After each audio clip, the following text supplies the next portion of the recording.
Good morning, good afternoon, good evening. Zimbabwe is a failed state. That is at the heart of our problem in Zimbabwe. And one of the interesting things about Zimbabwe is that we've also become a land of the ruling elite. We have luxuries beyond the singing of it at the expense of the millions of ordinary Zimbabweans living in abject poverty, lacking even the most basic needs. I've got a picture there of the new parliament building, built at the expense of 400 million US dollars. A grant structure commissioned this year.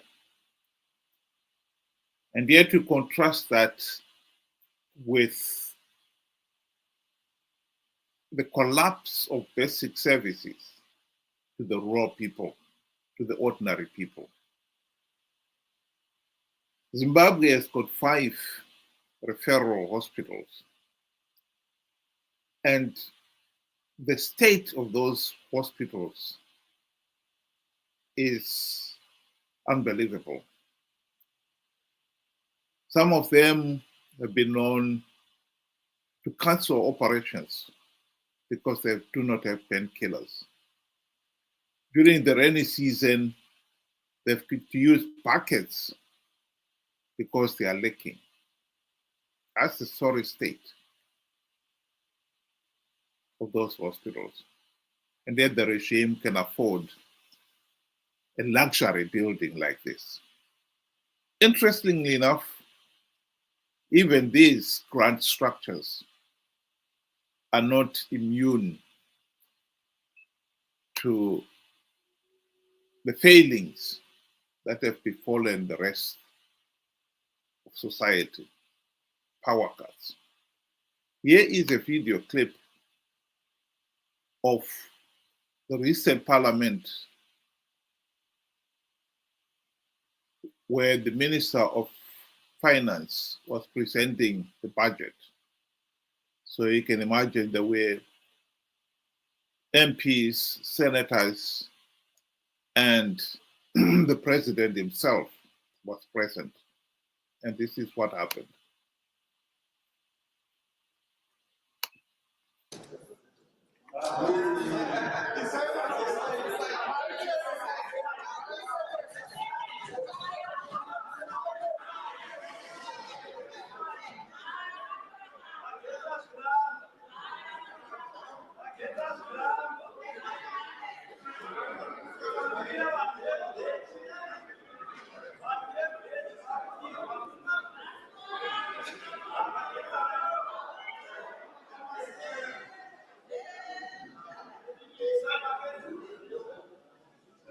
His Excellency the President, take leave.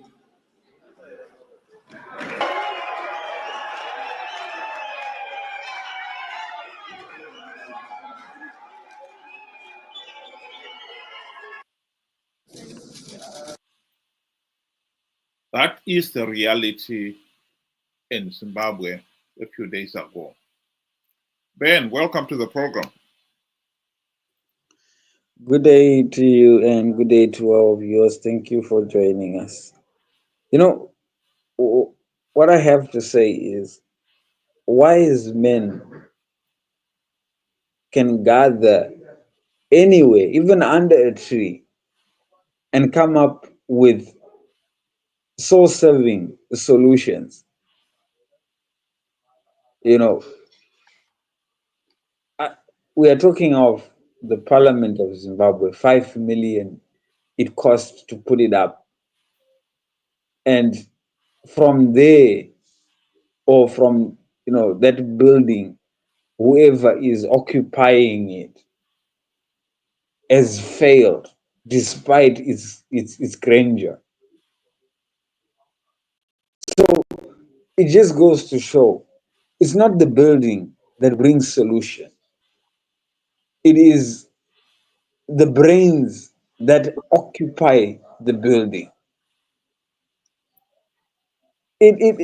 For me, it doesn't make any sense. You have poor, you know, hospitals, service delivery in hospitals, and you go and you spend so much,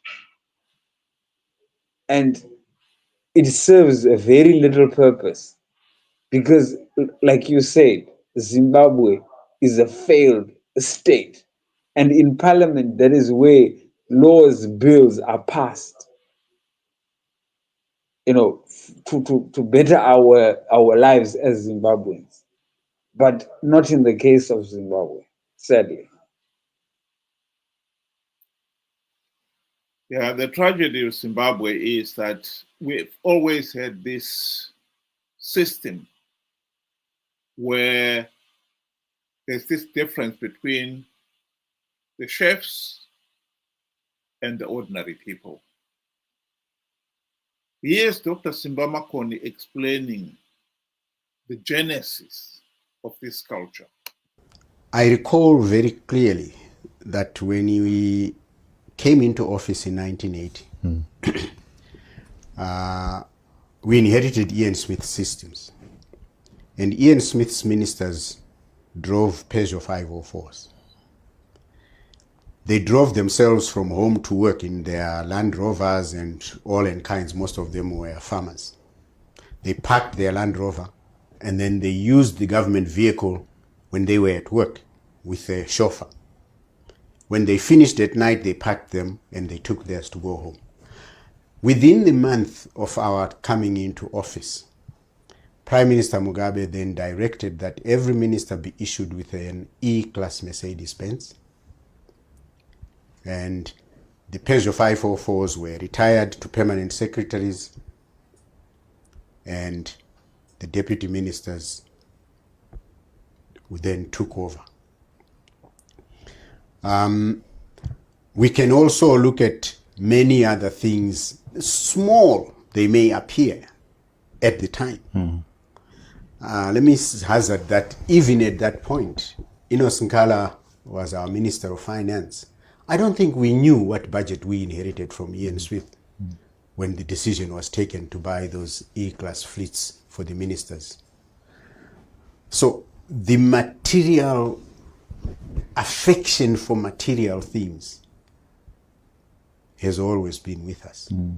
And the differentiation also, even going back into the camps, Zema Shefu, Neze, my comrades, Makada, were not the same. So much so that even today, when the so-called Minister for Presidential Affairs or Provincial Governor, as they were, goes to Bubi or Binga, they will be served separately and differently from the other people. The avarice grew as we began to exploit the opportunities of office.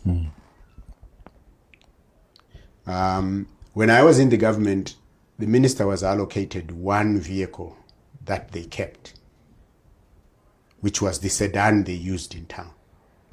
If you needed to go off-road, then your ministry hired off-road vehicles from the CMED, and you were charged for it. Now a minister will have an average of 4 vehicles in his forecourt, all at government's expense. So the leadership modeled the wrong kind of behavior, and that kind of behavior permeated all across our society. Our CEOs, like you're saying, heads of parastatals and so forth, modeled from the top. Indeed. Indeed. I made a passing reference that we have CEOs who will buy themselves a luxury car when they can't pay wages at the end of the week or end of the month. This has been so entrenched in our psyche, this showing off, as if you are a different person, you're breathing different air from those who don't drive Prados and Land Cruisers, from those who don't drive Jeep Cherokees. We have lost our humanity. There's lots of reference to Ubuntu, very farcical, superficial, not coming from the heart. We have changed. We have changed because of our appetite for power. And we have changed because of our avarice for material things. That is, I think, at the heart of our problem in Zimbabwe. Those in positions of power and authority have become so greedy. They've lost sight of it. Here is the ruling elite. This is the new parliament, is their citadel of power. And yet it was not immune to ZESA blackouts. You would think that they would have the common sense of having a standby generator. They didn't. So when ZESA switched off as part of the blackouts that the country has been suffering, Parliament was not spared. And I can tell you that Budget Day is such a big day. They had gathered all the big guns to be in Parliament for the day. And so the whole thing was abandoned. And they've got to do it all over again. And the amount of money they will spend in restaging that Budget Day would pay for a new generator and its running costs for a whole year. This is how wasteful this regime has become. This is simply unbelievable. How long can a country sustain this kind of madness? Benjamin. You know, the decision we make today will impact our future for a very long time. I mean, you know, let's take, for example, what, you know, Dr. Simba Makoni was saying there, to say, you know, Mugabe made a decision to bribe ministers with, you know, E-Class Mercedes-Benz. And, you know, that started the chain. 44 years later, we are finding out that now you have to bribe ministers with 4 vehicles. Now he's got his own fleet, he's got his own bodyguards, you know, that sort of thing. So that very move that was made in 1980 has now spiraled out of control. This is why you find he was also talking about the amount of corruption that is there. You know, it started small then, but now it's full blown, and it's at a stage where it's unstoppable, and we can see it every day. So my point here is the decision that ZANU-PF made going into, you know, power is the same reason why they have failed today. They started on a wrong foot. They did not know what they were inheriting, and hence we are here. So now to stop this, you know, back to your question, how do we then move forward? It is very difficult to move forward because the rot has set in and it's 44 years old.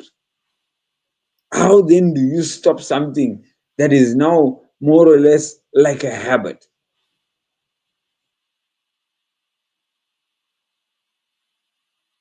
Well, the only way to stop it is to implement the democratic reforms so that we have got leaders who are accountable to the people. As long as you've got the ruling elite who are accountable to no one but themselves, the rot will continue. That is at the heart of our problem. We are not going to change anything until we change the political system itself. The level of wastefulness is unreal. This is what the chefs got in terms of the land. Here is Mnangagwa standing on one of his farms. As you can see, stretches to the horizon. And yet, the Povo have been denied everything to the point where they are forced to live in a rural hut where they're not even entitled to have title deeds to that piece of land. The regime will not allow them to have title deeds. And so they've got to make do with whatever they've got. The criminal waste of human resources is at the heart of our failed system. That is one of the problems we have got to face in Zimbabwe. This system cannot carry on. That is the truth. The loss of power at Parliament the other day should serve as a reminder that the system has collapsed. As much as the ruling elite want to think that they live in luxury, they don't. Zimbabwe's basic infrastructure has all but collapsed. The level of rot and decay is unsustainable. That is the problem with Zimbabwe today. And I think we need to learn from the past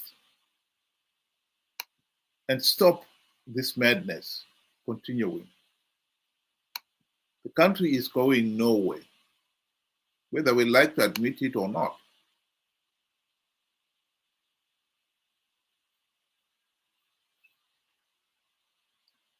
I don't know whether you want to give your closing remarks there. In closing, I would like to say, and I would like to, state it again. The decisions we make today will have an impact on our tomorrow. So my advice is choose or make your decisions wisely. We know what needs to be done to stop all this, what Zimbabwe is going through, this suffering, basically. We know what needs to be done. And the solution has been given to us. We just have to implement it and get ourselves out of this mess, including these power cuts. But that solution comes by us making the right decision. Thank you. Thank you very much, Ben. Again, I would like to reiterate the problem with Zimbabwe is that resources, both human and material resources, are being wasted in creating this two-tier society of the ruling elite who are entitled to luxuries and have got all these grandiose projects like the new parliament. And they are all at the expense of the poor, who are being denied even the very basic necessities of life: running water, electricity, health, and education. We really cannot continue with the present system. Thank you very much, those of you who were able to join us tonight. And I'll say good night, and I hope you'll be able to join us again tomorrow, same time, 6 o'clock UK time, 8 o'clock Zimbabwean time. Thank you and good night. Thank you. Good night.